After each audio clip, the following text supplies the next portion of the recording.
called consummation of incomparable enlightenment. It is straightly attained by freedom from separate personal selfhood and by cultivating all kinds of goodness. Subhuti, though we speak of goodness, the Tathagata declares that there is no goodness. Such is merely a name. Section 24. The incomparable merit of this teaching. Subhuti.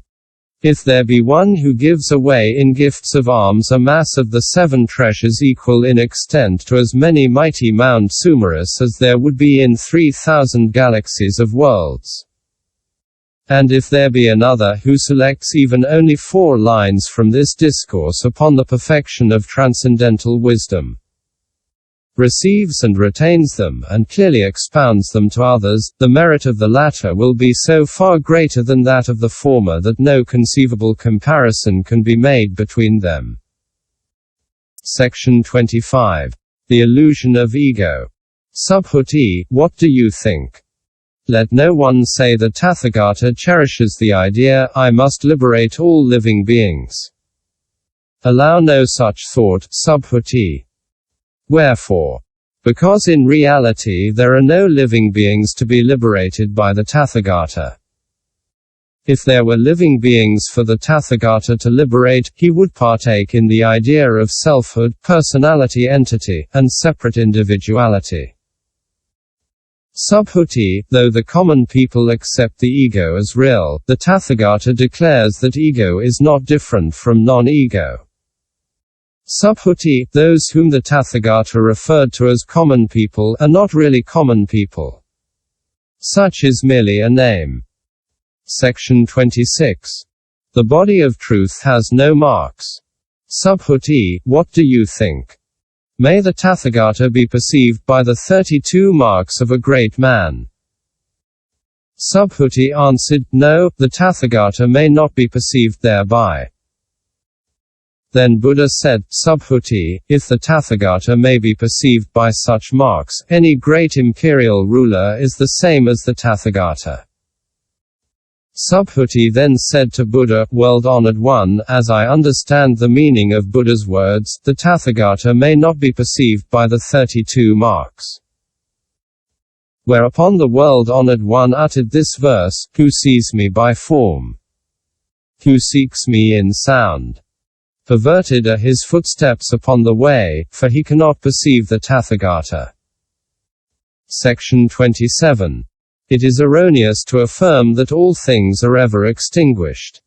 Subhuti, if you should conceive the idea that the Tathagata attained the consummation of incomparable enlightenment by reason of his perfect form, do not countenance such thoughts. The Tathagata's attainment was not by reason of his perfect form.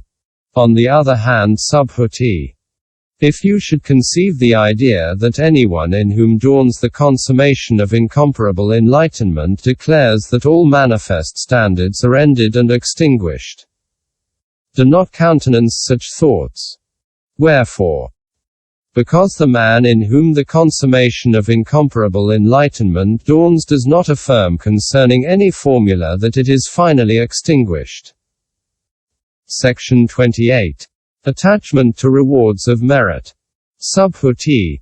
If one bodhisattva bestows in charity sufficient of the 7 treasures to fill as many worlds as there are sand grains in the river Ganges, and another, realizing that all things are ego-less, attains perfection through patient forbearance, the merit of the latter will far exceed that of the former. Why is this, Subhuti? It is because all bodhisattvas are insentient as to the rewards of merit. Then Subhuti said to Buddha, What is this saying, world-honored one, that bodhisattvas are insentient as to rewards of merit? And Buddha answered, Subhuti, bodhisattvas who achieve merit should not be fettered with desire for rewards. Thus it is said that the rewards of merit are not received. Section 29. Perfect tranquility. Subhuti, if anyone should say that the Tathagata comes or goes or sits or reclines, he fails to understand my teaching. Why? Because Tathagata has neither whence nor whither, therefore is he called Tathagata. Section 30. The Integral Principle. Subhuti, if a good man or a good woman ground an infinite number of galaxies of worlds to dust, would the resulting minute particles be many? Subhuti replied, many indeed, world-honored one. Wherefore? Because if such were really minute particles, Buddha would not have spoken of them as minute particles. For as to this, Buddha has declared that they are not really such. Minute particles is just the name given to them. Also, world-honored one, when the Tathagata speaks of galaxies of worlds, these are not worlds.